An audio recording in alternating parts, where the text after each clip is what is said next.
वो बहुत ज्यादा नाजुक स्थिति हो जाएगी। मैं राजनेताओं से कहूंगा जिस दिन दूसरा पक्ष भी सामने आ गया। अभी तो शासन प्रशासन के खिलाफ आप पत्थरबाजी कर रहे हो, पेट्रोल बम फेंक रहे हो, दूसरा पक्ष भी आ गया तो तादाद का अंदाज है। ये सामान्य झगड़े नहीं है जिनमें दो दो डंडे मार के सबको राजीनामा लिखवा के विदा कर दिया जाओ शांति से। ये डिजाइन्ड ऑपरेशन है, इसलिए खतरे की बात है। एक साथ इतने लोग कैसे निकल गए उत्तर प्रदेश के 20-22 जिलों से, प्रयागराज में भी और फिरोजाबाद में भी और सहारनपुर में भी और देवबंद में भी, पूरा पश्चिम उत्तर दक्षिण सब तरह एक ही समय में निकले जुमे को। ये डिजाइन्ड है। इनके साथ सहानुभूति का रास्ता क्यों ढूंढा जा रहा?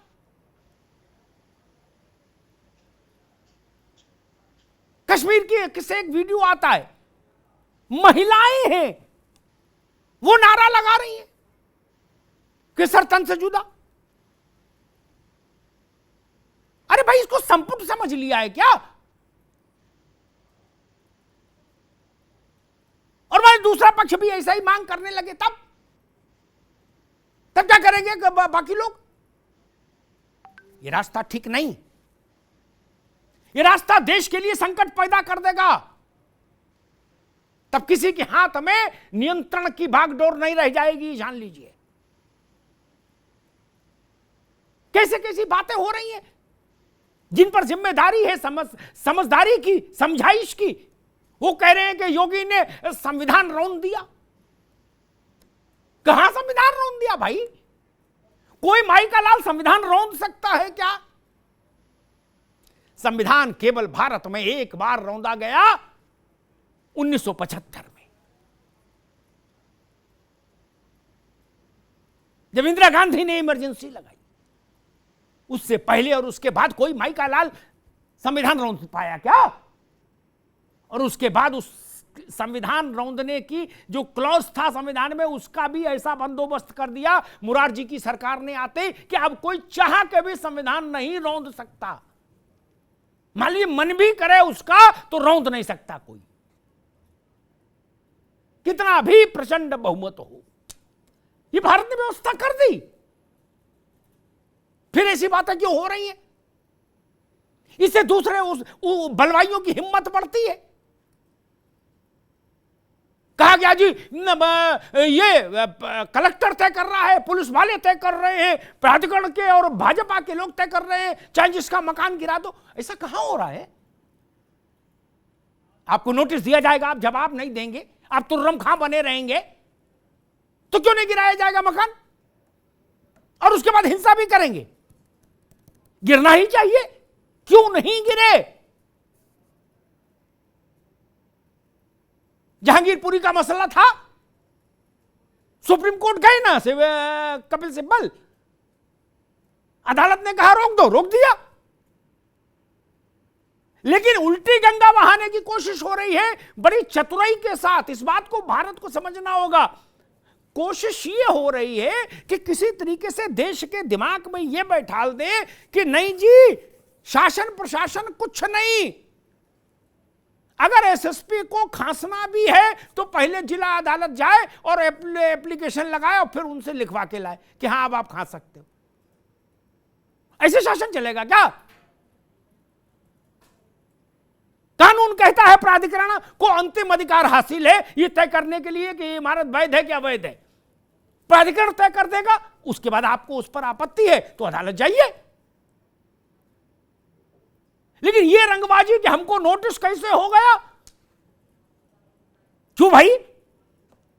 आप कानून से ऊपर हैं। आप हिंसा भी करेंगे, उत्पात भी मचाएंगे, बलवा भी करेंगे, सांप्रदायिक विद्वेष भी पैदा करेंगे और उसके बाद कहेंगे बुलडोजर ना चले।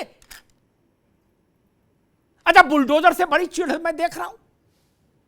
कोई हाई कोर्ट, सुप्रीम कोर्ट, कैसे सुप्रीम कोर्ट में बुलडोजर शब्द पर बहस हो चुकी है। मैं अपनी समाजवादी पार्टी, कांग्रेस और बसपा के मित्रों से कहूंगा, बुलडोजर शब्द पर बहस हो चुकी है कपिल सिब्बल के द्वारा। अदालत ने साफ कर दिया था कि बुलडोजर ही चलेगा भाई, अतिक्रमण कैसे हटेगा? उन्होंने कहा नहीं, बुलडोजर से आतंक पैदा किया जा रहा है, सिब्बल साहब ने कहा था। देश की सबसे बड़ी अदालत ने कहा ना बुलडोजर ही चलेगा भाई, और उसमें क्या है, आपको क्या तकलीफ है बुलडोजर से? इसका नाम बुलडोजर नहीं, इसका नाम कुछ और मशीन रख दे तब शांति हो जाएगी। जेसीबी बोल दे तब शांति है, तो चलो यही लिख दो ट्वीट में कि भाई जेसीबी बोलो तो हम चुप रहेंगे। कैसी लड़कपन वाली बात है। देश रहेगा तो सब रहेंगे। तुर्की में क्या हुआ, कुवैत में क्या हुआ, कुवैत में क्या हुआ? जिन प्रवासी लोगों ने वहां धरना दिया आशीष बाबू, उनको डिपोर्ट कर दिया कुवैत ने। उसने कहा ये यहां ये नहीं हो सकता, धरना प्रदर्शन का काम नहीं, चलिए बाहर। अब बताइए क्या होगा? वो अधर में लटक जाएंगे कि नहीं? अगर भारत कहे कि ना जी हम सोचेंगे आपको ले कि नहीं ले, तब क्या होगा? कहां जाएंगे? अरे दूसरे देश में तो बवाल नहीं करो, यहां कर रहे हो वहां भी करने लगे। उन्होंने सामान पैक कर दिया। उन लोगों के लिए किसी ने आवाज नहीं उठाई, उनको सलाह क्यों नहीं दी कि जो लोग तुर्की में, कुवैत में, इंडोनेशिया में रह रहे हैं वो ढंग से रह ले? सलाह नहीं देनी चाहिए थी आप लोगों को? देनी चाहिए थी ना। वो झोला झंगड़ लेके जब यहां उतरे आके और सरकार अंदर नहीं ले तो कहां जाएंगे? बताइए कहां जाएंगे? ये छोटी चिंता है क्या? इस पर किसी का ध्यान नहीं। चढ़ जा बेटा सूली पे।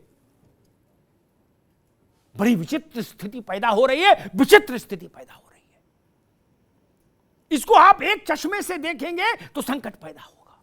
हर एक आपको ध्यान रखना होगा भारत के कंपोजिट कल्चर का। इसको बदल नहीं सकते आप।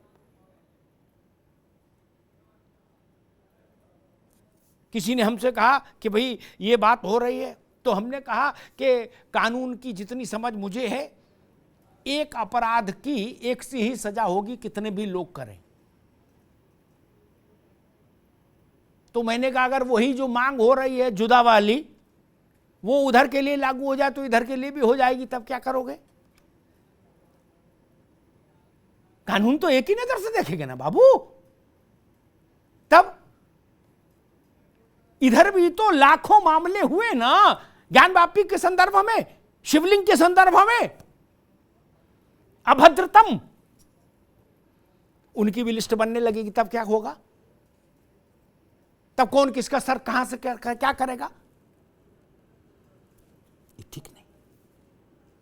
न्यायपालिका की आप बात भी करते हो और भरोसा भी नहीं रखते हो। अपने हित की बात हो तो न्यायपालिका के साथ खड़े हो, आपके पॉलिटिकल एजेंडे को सूट ना करे तो न्यायपालिका ठेंगे पर। नूपुर शर्मा को सजा दो, हम तय करेंगे क्या सजा, तुरंत दो। अच्छा जी, बुलडोजर, बोले बुलडोजर कैसे चला दिया जब तक चीफ जस्टिस ने नहीं लिख के दिया? अरे दो बातें एक साथ कैसे चलेंगी बाबू?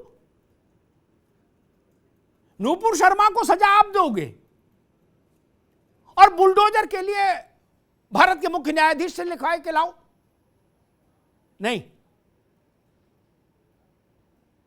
ये रास्ता ठीक नहीं है। ये स्वीकार्य भी नहीं हो सकता किसी को। या काले को काला कहिए, सफेद को सफेद कहिए। ये गड़बड़ झाला मत करिए, कॉकटेल मत बनाइए लोकतंत्र का, और लोकतंत्र को लांछित मत करिए। कोई माई का लाल संविधान को रौंद नहीं सकता, कोई माई का लाल न्यायपालिका के महत्व को, उसकी गरिमा को, उसकी संप्रभुता को छोटा नहीं कर सकता, ना कोई कर रहा है। लेकिन हां, मैं आखिरी बात कह के अपनी बात समाप्त कर दूंगा। आशीष भाई, आप सेना में रहे हो, सेना का काम और चौराहे पर तैनात पुलिस वाला है, संघर्ष में जूझता पुलिस का जो जवान है, मैं मानता हूं दोनों में ये लगभग एक सही काम है, खतरे से जूझते हैं। मुझे उनके सम्मान की भी चिंता है। मैं उनको पिटने के लिए नहीं छोड़ सकता। वो मेरे ही घर के लोग हैं जो पुलिस में गए हैं। मैंने एक इंस्पेक्टर का विजुअल देखा था, मोटरसाइकिल में बैठ के जा रहा था, गमछा सर पे रख के, और सर से खून बह रहा था। इसलिए भर्ती किए थे क्या? नहीं। कुर्बानी इतनी सस्ती चीज नहीं कि यूं ही दे दी जाए, और वो भी इन पत्थरबाजों के सामने नहीं। ये नहीं संभव है, ये उद्दंडता है, ये कानून की हैसियत बताने वाली कोशिशें, इसीलिए इनके साथ सख्ती जरूरी है। ये लोकतंत्र के मुंह पर थूकना चाहते हैं ताकतें, ये कानून के ऊपर थूकना चाहते हैं, ये मानकर चलते हैं कि हम कानून से ऊपर हैं। वो व्यवस्था नहीं चलेगी और ना चलनी चाहिए।